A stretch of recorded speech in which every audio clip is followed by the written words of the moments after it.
Hola, buenas tardes, bienvenidos nuevamente a nuestros encuentros webinar. Bueno, hoy un tema para mí muy interesante y muy frecuente en la práctica cotidiana. Bueno, la charla de hoy la voy a dar yo y agradezco al doctor Mariano Kovadlov que me está acompañando en este encuentro. Gracias, Mariano, por estar aquí con nosotros. eh, en este caso como compañero de charla. Te agradezco mucho, Vengo a Mariano. hacer el apoyo logístico a esta charla que te autopresentás y la das, ¿no? Es una persona muy autónoma, Marcelo. Estamos a full, estamos a full ya con esto. A mí, por qué elegimos un poco este tema de la ansiedad y la depresión, un manejo conjunto? Y en realidad, porque en los adultos mayores lo que más frecuente vamos a encontrar son las dos cosas juntas. Así que por eso me pareció interesante. Nunca tocamos este tema desde este año que es el quinto de los webinars y me pareció interesante tocarlo. Así que bueno, hagan las preguntas, comentarios que quieran. Aquí va a salir en el mail nuestro, en el Zócalo. Y también eh, eh, hagan el comentario y luego recibirán las preguntitas Choice para obtener el certificado. Bueno, sin más, empezamos.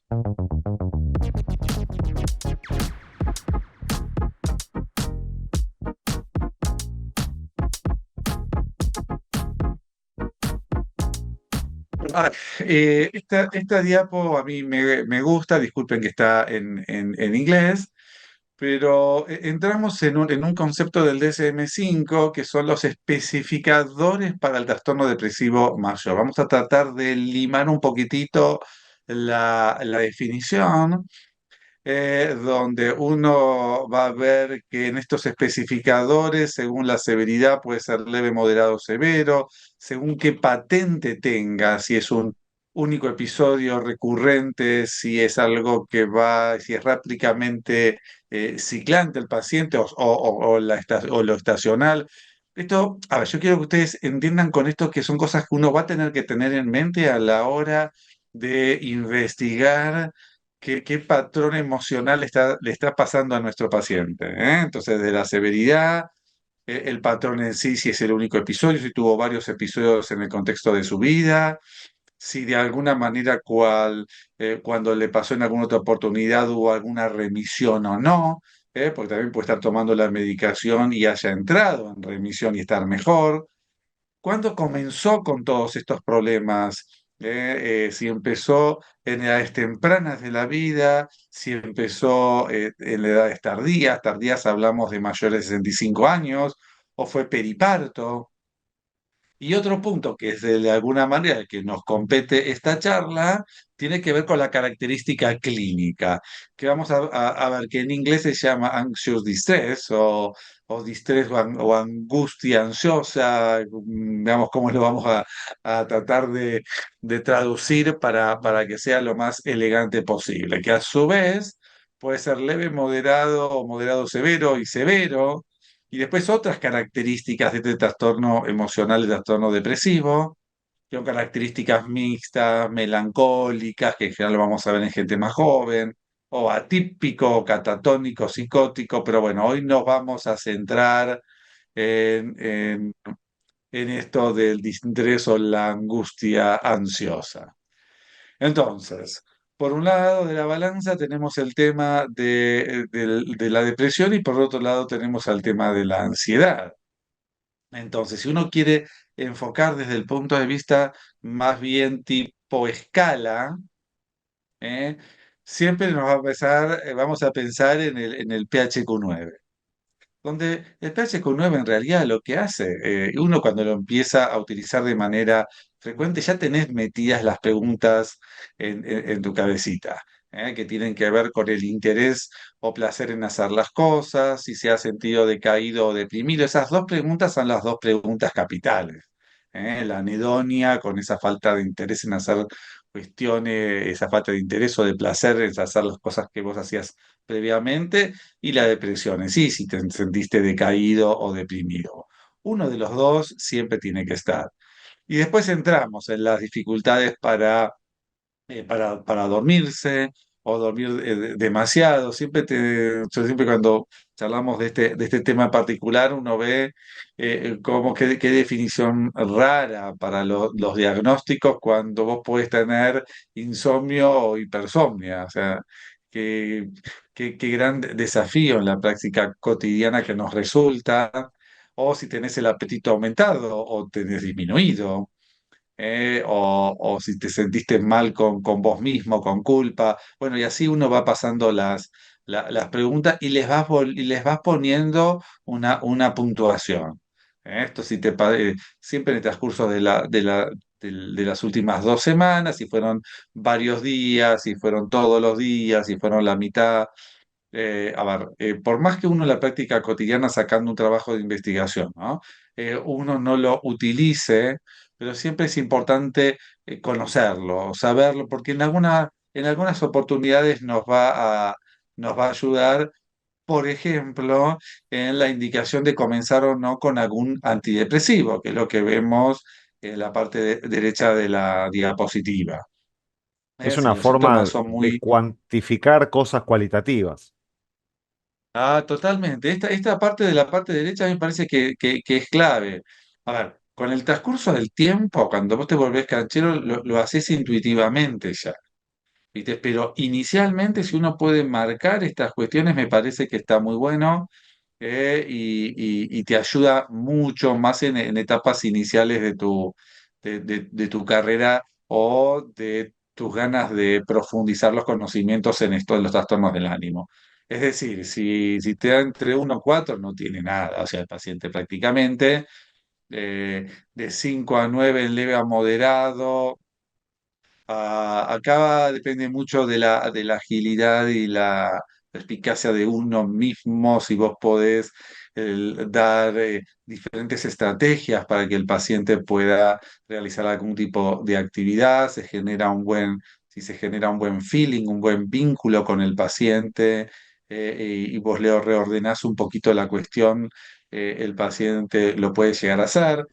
Pero si ya con la puntuación es de 10 para arriba, si no empezás con alguna medicación antidepresiva, la cosa no va a funcionar. Entonces, bueno, en ese sentido nos ayuda mucho esta escala. A ver, ni que hablar si tiene ideas, planes o intentos suicidas. Siempre recuerden en nuestros webinars previos y charlas y cursos que quizás alguno de ustedes hizo con nosotros, toda evaluación es incompleta del estado de ánimo si no evaluamos también las ideas, planes o intentos suicidas. Para nosotros, los médicos de atención primaria, es sencillo, entre comillas, en el sentido que si el paciente los tiene con estas ideas y son francas, la consulta con el psiquiatra prácticamente amerita ser casi de urgencia. ¿Mm? Y muchas veces el mismo paciente dentro de la consulta nos dice a nosotros que se asustó de lo que pensó. Sí, sí, ojo, y si nosotros no se lo preguntamos, quizás no nos lo dice. Y el paciente no hay que esperar que tenga una superdepresión o muy marcados síntomas, sino también, o sea, si vos lo tenés muy metido en tu estrategia del interrogatorio, te va a llamar la oportunidad más de una vez, que el paciente te empieza a contar con lujo de detalles lo que estuvo pensando. Así que, ojo, siempre tiene que estar, por más que la sintomatología sea una sintomatología leve, siempre tiene que estar nuestra pregunta, nuestra búsqueda de ese ítem. Y por el otro lado, dado que desde el punto de vista de ansiedad, los trastornos de ansiedad generalizados son los más frecuentes que uno puede encontrar en estos pacientes, vamos a la escala de ansiedad del GAD-7, porque son 7 preguntas, ¿no? De si se siente nervioso, ansioso, a notar que los nervios se le ponen de punta, que no es capaz de controlar sus preocupaciones, está siempre como esa, esa situación de no poder controlar ese futuro próximo y que te generas mucha incertidumbre. que después la gran mayoría de las veces no pasa todo lo catastrófico que vos supusiste. Y eso te trae trastornos hasta el dormir, entre otras cosas. Pero bueno, después lean acá en detalle, ¿no? Dificultad para relajarse, sentirse básicamente disgustado, estás muy irritado, agitado por cualquier cosita, inquieto. Así que, pero bueno, tenerlo en cuenta también a la hora de la evaluación. Sin embargo, también uno puede decir, bueno, pero no podemos hacer, porque cada vez queremos simplificar la cuestión. Yo ahora les puse lo más tradicional, de hacer las dos preguntas solas, el PHQ2, si se siente triste o deprimido, o siente falta de interés, también son de utilidad. O sea, tratar de, ya no hacemos toda la evaluación larga, si uno lo tiene que tener incorporado en tu interrogatorio al paciente, pero también, por ejemplo, el PHQ2 sirve. Entonces, siendo de lleno a nuestras clasificaciones. Entonces, esto de la definición de la angustia ansiosa o la angustia con ansiedad, a ver, tiene que tener por lo menos dos de los siguientes síntomas durante la mayoría de los días del episodio de depresión mayor. O sea, ya yo me estoy parando en la vereda de la depresión, que a su vez se le va adicionando sintomatología de ansiedad. Ya viene el tema de sentirse excitado o tenso, sentirse más inquieto, dificultad para concentrarse o estar muy preocupado, miedo a que ocurra algo malo, sensación de perder el control de sí mismo. Y a su vez, la escala de si es más leve o si es más moderado los síntomas que tiene, se le va poniendo una puntuación. Eh, a ver, esto no, me parece que es importante desde el punto de vista académico, docente, entender un poquito cómo funciona la definición para ir entrando en sí y después que esto salga mucho más de una manera más coloquial en la consulta. Pero en principio, esta es una de las maneras de poder entender y diferenciar y poder detectar este tipo de afecciones. Entonces, yo les decía al principio que esto es muy frecuente. El 78% de los pacientes con trastornos depresivos mayor cumplen los criterios del DSM-5 para angustia ansiosa, o sea, casi el 80%. O sea, es muy frecuente encontrar esta cuestión eh, muy arraigada, o sea, de síntomas de depresión de base asociados a sintomatología de ansiedad. Como les decía, los trastornos de ansiedad generalizada a la cabeza, pero también los ataques de pánico. ¿Mm? Así que también uno tiene Estoy que tener viendo la en cita cuenta, bibliográfica que sí. tenés acá, que es del 2018, esto es pre-pandemia. Habría que hacerlo de Eh, vuelta. bueno, ojo, la diapositiva anterior era 2023. ¿eh? Ah, Entonces, ojo con estas cuestiones porque cuando vos empezás a buscar bibliografía específica sobre el tema, a ver, tenés cosas de hace años atrás, pero en realidad pero ya hace más de 10 años que está el sí. DSM-5, ya fue una de las incorporaciones donde va limando un poco esto, cosa que a mí en lo personal me parece que es muy concreto, es muy frecuente de ver. Entonces, si yo estoy viendo 10 pacientes en el consultorio de adultos mayores y 3 o 4 van a tener sintomatología depresiva, la gran mayoría de esos probablemente tengan esto, depresión y ansiedad junta. ¿Mm? O desde ya podemos ver un paciente con un trastorno obsesivo compulsivo que fue de joven y que después se hace más grande y obviamente persiste su sintomatología y después se puede adicionar la depresión, trastornos cognitivos, lo que sea. Pero bueno, estemos muy abiertos a esta cuestión para tratar de poder detectarlo desde ya. Entonces, bueno, ¿cuáles son los factores asociados a esta angustia ansiosa? Bueno, edad más temprana de inicio de la depresión y de su primer tratamiento. Ahí tenemos más chance. Mayor número de episodios de depresión, ¿m? mayor duración del episodio depresivo, mayor duración del tiempo entre el inicio de la depresión y el primer tratamiento, mayor cantidad de síntomas de ansiedad. Entonces, uno va viendo este relato de secuencia de oraciones y en realidad, en definitiva, te habla de la cuestión que tiene que ver con más dificultades en el manejo. Si tuvo más episodios, obviamente la situación es más compleja al manejar, si ya lo viene arrastrando desde edades mucho más juveniles también. O sea, son todas cosas que en la medida o que se retrasó el diagnóstico y el tratamiento. Entonces, uno ya lo va posicionando que probablemente sea su tratamiento un poco más difícil si uno lo ve como cuestión aislada a la depresión en sí y a la ansiedad. O sea, como las dos cosas aisladas sería, entre comillas, quizás, estamos hablando muy generalizando, ¿no? Más fácil en su manejo que el de las dos cuestiones juntas. ¿Mm? ¿Se entiende el concepto, Mariano? Perfecto. Sí, a ver, lo que yo, si bien yo no soy especialista en el tema de trastornos del ánimo, lo que, lo que entendí de lo último que fuiste diciendo es que como que la depresión es algo más, en esta última sobre todo, que la depresión es algo más de fondo y que se sobreimpone la ansiedad, porque habla de la duración del Exactamente, episodio depresivo. exactamente. Y la situación en sí la hace a su vez más compleja en el manejo que las dos cuestiones aisladas. A ver, yo a veces pongo el ejemplo, uno más uno es tres, acá. ¿Me Ujú. entendés? O sea, se Sí, es te algo diferente, complejiza un poco, es más que la claro, sumatoria.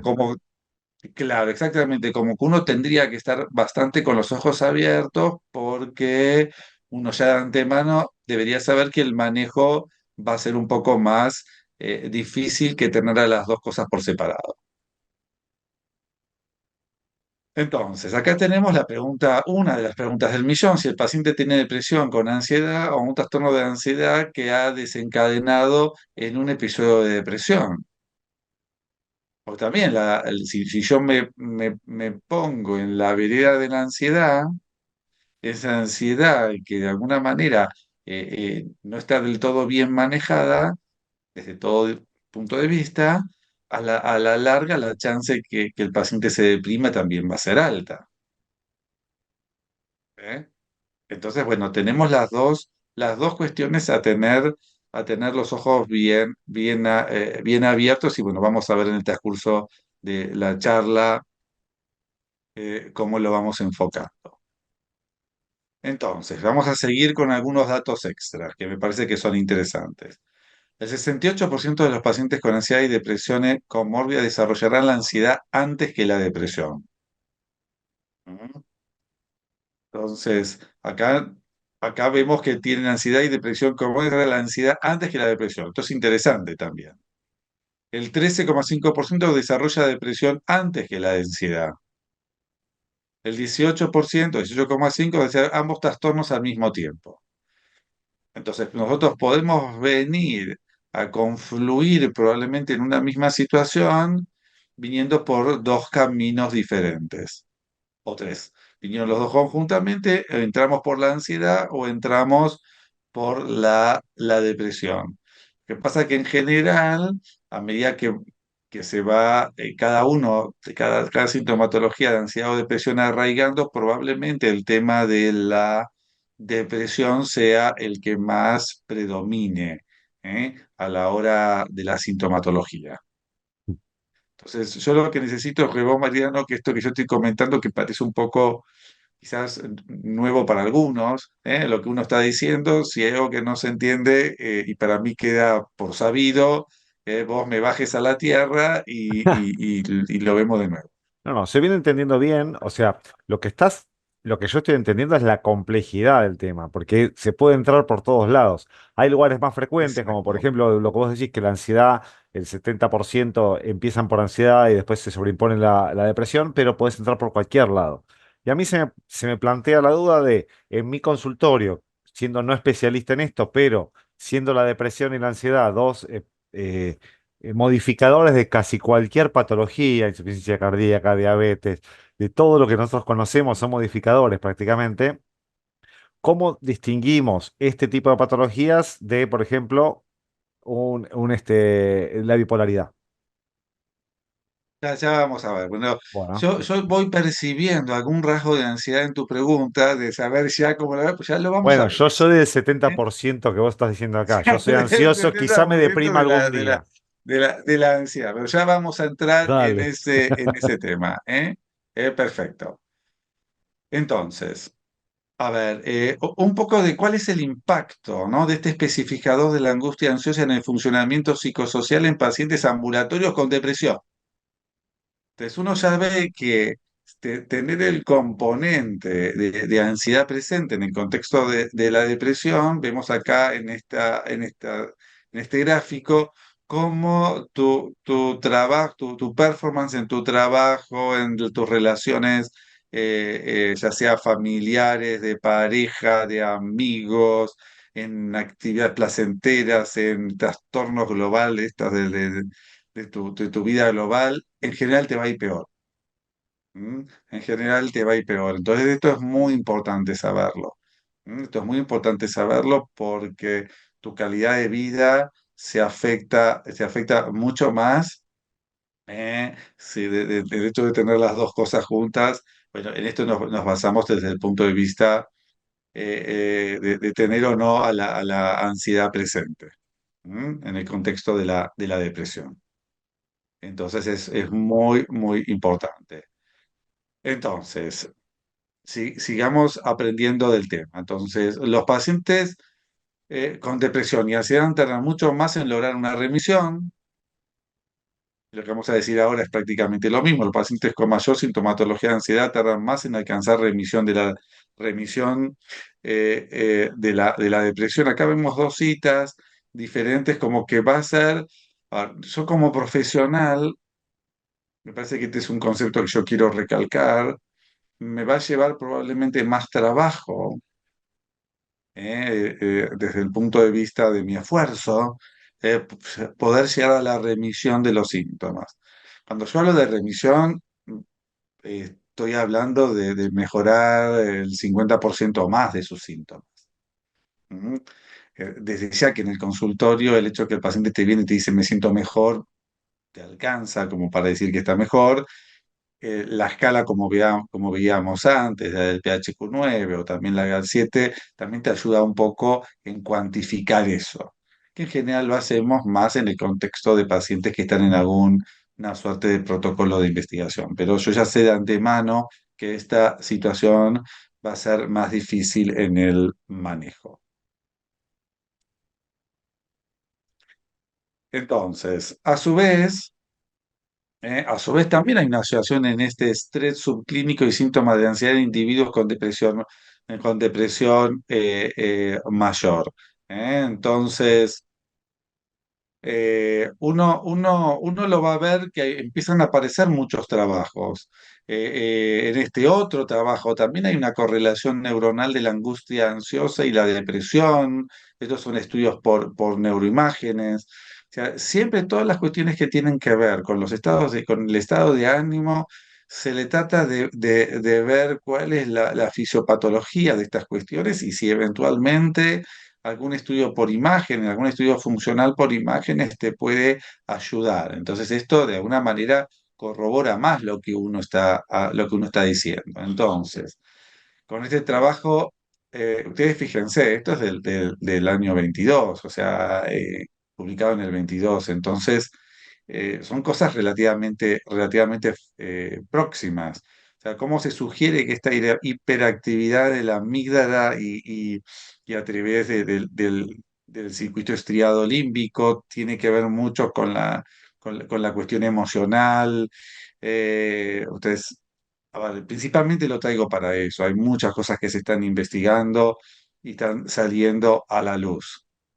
Y siempre este trabajo, cuando lo veo eh, que, es, eh, que se publicó en el 19, yo cuando lo vi del tratamiento esto escalonado de la depresión y la ansiedad en los adultos mayores, obviamente me hizo traer bienvenido para esta charla, una cuota de nostalgia, cuando Mm. el psiquiatra, el doctor Ulsner, que trabaja, o de origen alemán, pero vivía en Seattle, ya en el 2002, yo empiezo a conocer sus trabajos más en la década del 2000, y empezamos a trabajar sobre esto que tenía que ver con un enfoque escalonado, como la atención primaria, donde nosotros trabajamos, y el trabajo conjunto con psiquiatría, enfocando este tipo de problemática, podría ser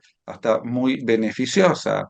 Y ahí es cuando publicamos este trabajo, año 2010 en Vertex, donde nuestra estrategia, que en el ambulatorio el enfoque inicial está visto por los médicos de atención primaria, en este caso nosotros que somos geriatras también, ¿eh? Y después ir viendo y trabajar conjuntamente con criterios claros, con el especialista, en este caso con el equipo de psiquiatría y de psicología. Entonces, bueno, me gustó mucho encontrar esa revisión y recordar los comienzos de este tipo de tareas. Y en este trabajo que hicimos acá en el italiano, ¿vieron reflejados los mismos valores de los otros trabajos que son sajones? Sí, sí, sí, O sea, los mismos totalmente. valores, o Eh, sea, las mismas incidencias de depresión y de ansiedad. Totalmente, Bueno, totalmente. yo A estaba viendo ver, las bibliografías que estabas presentando, que era todo sajón, y quería preguntar si había desagregado grupos de pacientes hispanos o grupos de pacientes latinos para ver si era igual la incidencia. Pero bueno, si ustedes vieron lo mismo. sí, mira, en nuestra experiencia sí. Es más, yo diría te diría a vos, Mariano, y a todos los que nos están escuchando, de tratar de pensar a ver si alguno tuvo en la última semana 3 o 4 horas de consultorio. Quizás uno tiene un consultorios variados, hay gente más joven, hay gente más grande, pero si uno trata de focalizar y agarrar la lista de los pacientes que vos viste, adultos mayores, ¿cuántos de todos ellos tienen sintomatología depresiva? Cuando yo hablo de sintomatología depresiva, no me refiero a depresión mayor, de ese paciente que está llorando todo el tiempo, que no sale que está con, si es una mujer con camisón, no sale de la cama. O sea, no me estoy refiriendo a eso, sino que tiene síntomas de depresión, Sí, un paciente que quizás no está entremezclados con, disfrutando de las cosas que antes disfrutaba, por ejemplo. entre otras cosas, o sea, ya sea con el concepto de anedonia que vos estás recalcando, o el concepto de depresión en sí. Entonces, y se te pasa. Y por eso también yo aprovecho para decir, no caer en el nihilismo de decir, y bueno, ya es una persona grande, los hijos se fueron a vivir afuera, recibe poco de la jubilación, ¿y qué le vamos a hacer? Entonces todo lo justifica que él se sienta depresivo. ¿Mm? La gran mayoría no están depresivos. Pero bueno, de los que vienen a la consulta, pues una cosa están los pacientes que están en la comunidad y no vienen a la consulta, pero de los que vienen a la consulta, muchos de ellos, por lo menos 4 o 5 de 10, van a tener sintomatología depresiva, sintomatología depresiva. Entonces, en este otro trabajo, que a su vez se te van asociando, bueno, a vos te gusta mucho el tema de la diabetes. Y en este trabajo sueco, uno va viendo cómo los pacientes con depresión, con moderado o severa distrés ansioso o angustia ansiosa, y uno va en diferentes modelos, o sea, acá lo dejé justamente a propósito, o sea, vos ajustás por edad, sexo, posición socioeconómica, si fuma, alcohol, la actividad física, body mass index, o sea, tratás de todo lo que pueda. El tema es que del riesgo de diabetes hasta es mayor en ese paciente. Y esto probablemente esté vinculado con el aumento del cortisol, la adrenalina, noradrenalina y como citoquinas proinflamatorias. Y un concepto, esto me da pie en los adultos mayores, cómo todo se te va entremezclando. Cómo se te va todo entremezclando, que vos podés pensar, quizás un poco con el comentario que vos hiciste al principio, el paciente viene por una cosa, por otra, pero va teniendo otra. Entonces, nosotros que vemos adultos mayores diariamente, estamos muy acostumbrados a abrir bien el abanico de todo lo que le está sucediendo. Entonces, quizás por eso el paciente no es que solamente al endocrinólogo por la diabetes, al del corazón por un problema coronario o a una arritmia, al otro. O sea, como que esa primera puerta que golpee sea la del médico de atención primaria y que tenga ese médico de atención primaria conocimientos desde ya básicos y no tan básicos hoy por hoy de lo que es la geriatría.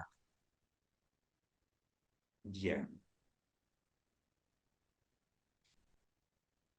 Eh, otras cuestiones que también me pareció muy interesante y por eso lo traje acá, porque uno siempre piensa, bueno, ya todo lo que ustedes están pensando, bueno, ¿cómo lo voy a tratar? ¿Qué le voy a dar? ¿Y qué le voy a hacer estas cuestiones?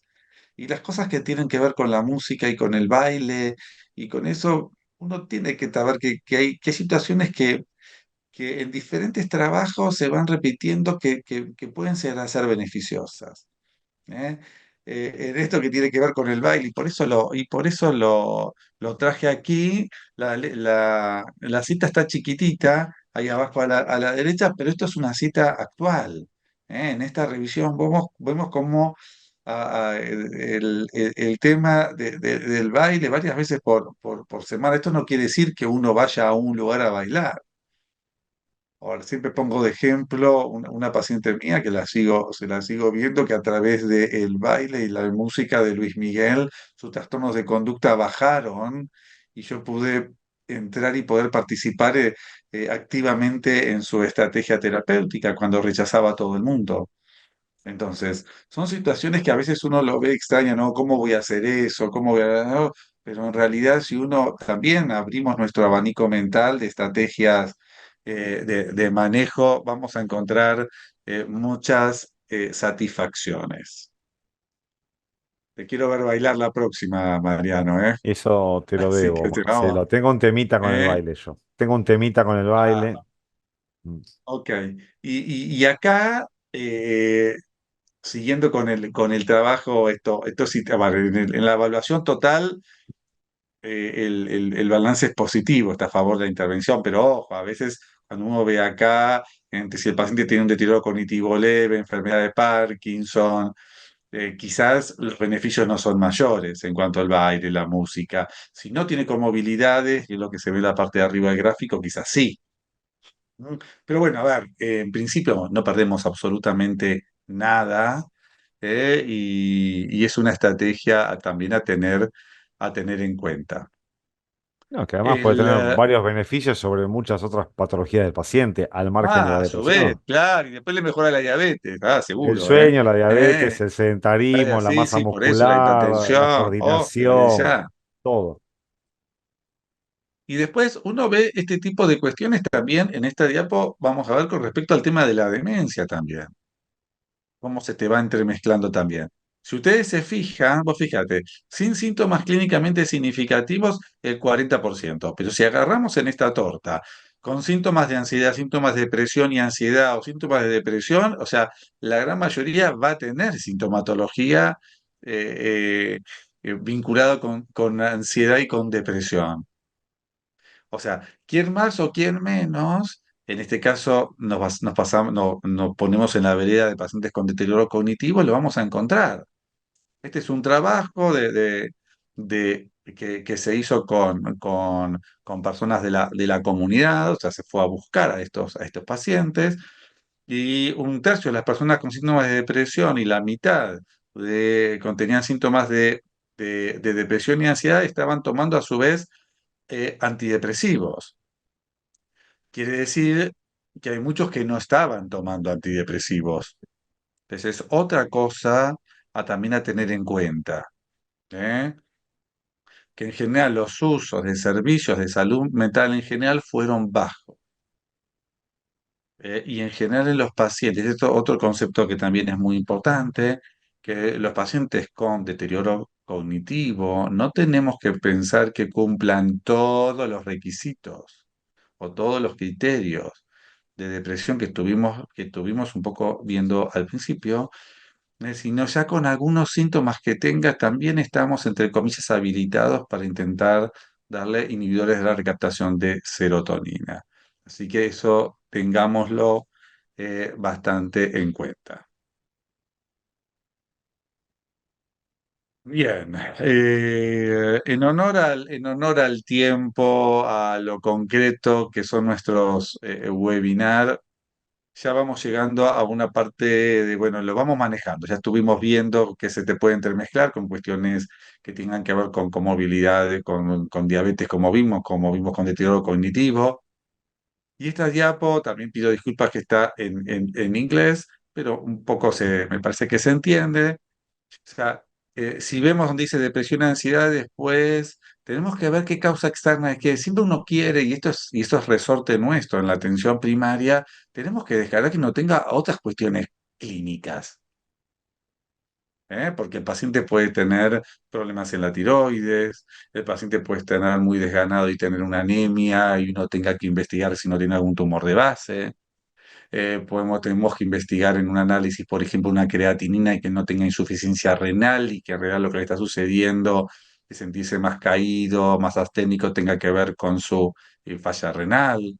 Tenemos que pedirle, a ver, todos estamos hablando de cosas sencillas, ¿no? Un hepatograma y no sea cosa que esté cruzando una hepatitis crónica, una calcemia, no sea cosa que esté cruzando un hiperpara o un hipoparatiroidismo, eventualmente un análisis de orina, que quizás encontramos hematuria y tiene un cáncer renal. ¿M? Y hoy por hoy a nadie se le niega una imagen de cerebro, por lo menos una, ya sea una tomografía o eventualmente mejor una resonancia, y que en algunas oportunidades vamos a ver cosas que tengan que ver no solamente con atrofia cortical, eucarariosis, lesiones de pequeños vasos, sino a veces que encontramos algún tipo de imagen, como puede ser un tumor. ¿eh? Entonces, alguna imagen, aunque sea una vez, uno debería tener. Eh, Desde ya, acá viene a colación lo que hablaba o hizo el comentario Mariano al principio de la bipolaridad. Mi interrogatorio, tengo que ver si esa ansiedad que tiene no tiene alguna suerte de rasgo hipomaníaco. ¿Mm? Y que realmente, cuando digo esto, me acuerdo de un paciente mío que cada tanto a él le pasaba que tenía episodios que prácticamente no dormía en toda la noche. Que se quedaba, estaba como entre comillas enchufado a 220. Entonces, cuando empezaba a ciclar, ese episodio era el primero que aparecía. Era el primero que aparecía, tomaba solamente por su cuenta benzodiazepinas, se caía. Venía a la consulta. ¿Mm? Entonces, si uno está viendo que esos realmente síntomas de ansiedad, ya entre comillas, son en realidad síntomas hipomaníacos y uno tiene alguna duda, ante la menor duda es uno de los criterios de derivación donde uno quiere tener la consulta con el especialista y que lo evalúe. ¿Por qué? Porque la estrategia terapéutica va a pasar diferente.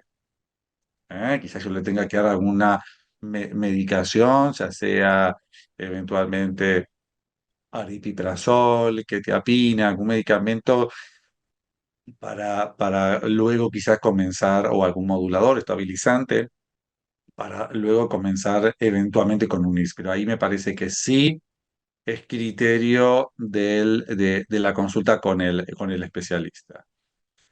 Entonces, eh, otro concepto que siempre es importantísimo, siempre preguntar, a todos trastornos emocionales en realidad hay que verlo como si fuese una película. Nosotros estamos viendo un capítulo, pero tenemos que ir para atrás y rearmar esa vida previa sobre cómo fueron los síntomas, cuándo comenzaron, qué síntomas tuvo, con qué anduvo bien y con qué no anduvo bien. Me refiero al tratamiento farmacológico. Si uno puede y quiere ver la posibilidad de un tratamiento psicológico también, si ya lo hizo previamente. qué rasgos de su personalidad también tiene, porque eso se entremezcla acá. Un paciente, por ejemplo, con una personalidad narcisista va a ser más difícil que quiera aceptar hacer algún tipo de psicoterapia. Entonces, si nos ponemos en una suerte totalmente, esto de pasos es totalmente académico, ¿eh? Decir, bueno, a ver, ¿cómo la estrategia de tratamiento en este tipo de pacientes? Uno siempre piensa en un inhibidor de captación de la serotonina. Si nos paramos en en la balanza entre la eficacia de la medicación y la aceptabilidad o la tolerancia o la tolerabilidad de la medicación, que el paciente no lo deje por efectos adversos, dentro de los inhibidores de captación de serotonina tenemos a la cabeza el escitalopram y la sertralina. ¿Mm? Eventualmente uno puede algún dual utilizar para estas cuestiones. Yo en lo personal quizás más utilizo los duales en este contexto como primera opción si tiene algún síntoma extra asociado. Ejemplo, si tiene una fibromialgia, y bueno, quizás empiezo con duloxetina. O sea, uno va a tener abierto un poco la cuestión del panorama farmacológico según el paciente que tenés enfrente. Si en general el componente de insomnio es mayor, es un paciente flaco con hiporexia, quizás empiezo con mitazapina. O sea, bueno, vamos a ir viendo, pero siempre con dosis bajas. ¿Eh? Por ejemplo, el citalopram, quizás hasta 2,5. O sea, lo que yo más quiero inicialmente, bueno, entre 5 y 2,5, depende del paciente en sí, el que te dice todo me cae mal y esto y que lo otro, de los medicamentos, empiezo con dosis más bajas, quiero mejorar esa compliance inicial, o sertralina 25 o 12,5, por lo menos en la primera semana, y después ahí voy viendo cómo ir aumentando de a poco. En el segundo paso, optimizar la dosis y duración del tratamiento. Bueno, voy aumentando de a poco, o sea, no me quedo ahí y voy aumentando. En general, lo que nosotros vemos en el consultorio, dosis medias de citalopram 10 miligramos, de sertralina 50, 75 o hasta 100. Si ya uno va viendo que si ya estás a 50 de sertralina o 10 miligramos de escitalopram y no hay una mejoría franca, probablemente no, el paciente no va a mejorar por más que vos le aumentes la dosis. Vas a tener que pensar en alguna otra medicación o quizás tener una consulta con el especialista para ver si tu diagnóstico es o no el adecuado. O sea, una respuesta En parcial es el, esperable con una dosis media, una respuesta parcial debería haber, digamos. claro, para el aumento de la dosis tiene que haber una respuesta parcial. O sea, si el paciente llegó a esas dosis al mes y el paciente no mejora para nada, pensá en otra cosa, ya sea ¿Y o eventualmente cuánto algún. esperás vos, Marcelo, para determinar que no hubo respuesta? ¿Los 40 días habituales que esperamos con los IRS o más o Y en menos? general entre el mes, 2 meses, ¿no? De estar tomando la medicación e insistiendo con otras cuestiones de la cuestión no farmacológica. Siempre uno dice en la consulta que, a ver, que la medicación es una pata más de la mesa, hay otras tres patas más que tienen que ver lo que él va a hacer en las actividades gratificantes, a ver cómo está conformada su red familiar o social, que puedan ayudar o no al paciente. Entonces uno va al mismo tiempo por diferentes aristas. O sea, no es que solamente pienso en la medicación. Los medicamentos es un aliado más nuestro en este contexto. Obviamente, con el tiempo vos te vas dando cuenta quién va a ser el de difícil manejo y que requiera la consulta con el especialista. Te vas a dar cuenta rápidamente. ¿Eh? Totalmente, eso. Soy Eh, especialista, me parece. Claro, uno rápidamente ya te vas dando cuenta. Bueno, eso es una cuestión, me parece a mí mucho de la experiencia en sí. El tercer paso de añadir buspirona en nuestro medio no la tenemos. Y que era una medicación parecida a las benzodiazepinas, pero sin los efectos adversos de la benzodiazepina. Yo lo puse acá porque está en esta revisión del 2017 y nos está viendo gente que no es de Argentina solamente, entonces lo pongo también aquí. Uno puede adicionar una benzodiazepina, ¿eh? A esta estrategia terapéutica, pero sí con las benzodiazepinas uno tiene que saber bien cuándo empezamos y cuándo terminamos. O sea, que no quede con piñón fijo de manera eterna, porque quizás hasta que haga efecto el antidepresivo que nosotros estamos utilizando, va a llevar un tiempo hasta que haga efecto. Entonces, quizás inicialmente necesitas para bajar un poco los decibeles una benzodiazepina. ¿Mm? Y bueno, lo importante de todo esto es que en la medida que va haciendo efecto el antidepresivo, uno ahí va bajando gradualmente la dosis de la benzodiazepina. Y quizás en forma simultánea pasa a hacer actividades gratificantes que a su vez lo potencian en su mejoría del estado de ánimo. ¿Mm?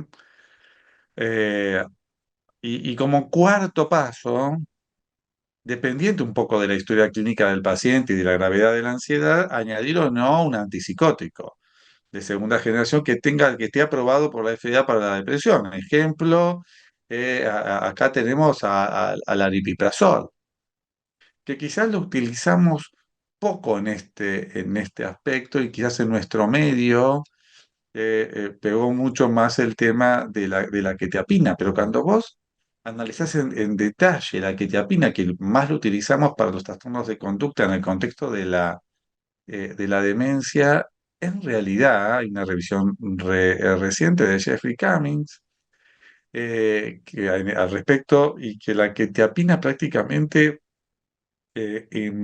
la usamos mucho, en realidad lo que tiene que ver con la biografía científica seria no avala demasiada la utilización de esta medicación y que realmente sea efectiva. Entonces, son cosas como para tener en cuenta que quizás utilizamos por una cuestión de costumbres, y somos un poco animales de costumbres desde ya, no solamente en lo médico, sino en otras cosas también. Pero bueno, a partir de estas charlas, quizás empezar y, bueno, y adicionar, por ejemplo, el aripiprazol 2,5 es una opción también, donde hay realmente trabajos al respecto. Bien, entonces, ya para ir terminando, entonces, esto es un gráfico que yo uso mucho, como el paciente, en la medida que va teniendo sintomatología depresiva, ven que la curva va bajando, la B que baja, está muy de moda esto de la B, ¿no? Estamos todos esperando que la B suba. Entonces cuando la B baja, lo que quiere decir que los síntomas de la depresión, de la ansiedad, obviamente son francos. Va a llevar, a ver, lo importante de esta diapo que yo quiero transmitir es el tiempo. Cómo a veces entre 6 a 12 semanas yo voy titulando la dosis. Y qué importante es decirle al paciente que mientras se va sintiendo mejor no deje la medicación.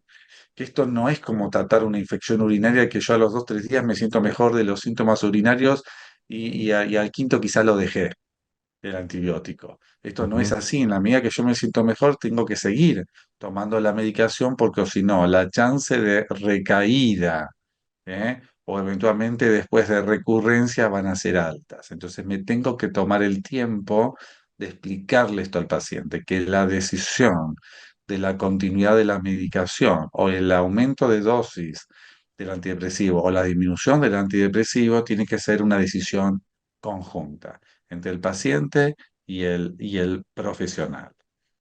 De trazarle el plan. O sea, eso sí lo tengo bastante internalizado, la parte de darle un plan al paciente, de hablarle de la benzodiazepina, que la idea es usarlo al principio, después paulatinamente ir dejándola cuando el antidepresivo va haciendo efecto, y después plantearle el tema de la recurrencia, porque se va a sentir bien y va a querer dejar todo, y decirle, no, la idea es mantener el tratamiento 9 meses por lo menos para que la posibilidad de recurrencia o reaparición de síntomas sea menor. Totalmente, totalmente. Pero esto hay que charlarlo con el paciente. Sí, sí, seguro. Entonces, como conclusiones. Uno, la mayoría de los pacientes con trastornos depresivos presentan esta angustia ansiosa, principalmente ansiedad generalizada. El PHQ-9 y el GAD-7 nos ayudan. Yo acá recalco que las escalas te ayudan en el diagnóstico. Los diagnósticos son diagnósticos clínicos, ¿m? Pero esto nos ayuda. Los pacientes con depresión y ansiedad tardan mucho más en lograr la remisión, lo tenemos que tener esto bien claro. Y los inhibidores de estación de serotonina son la primera elección en el tratamiento farmacológico.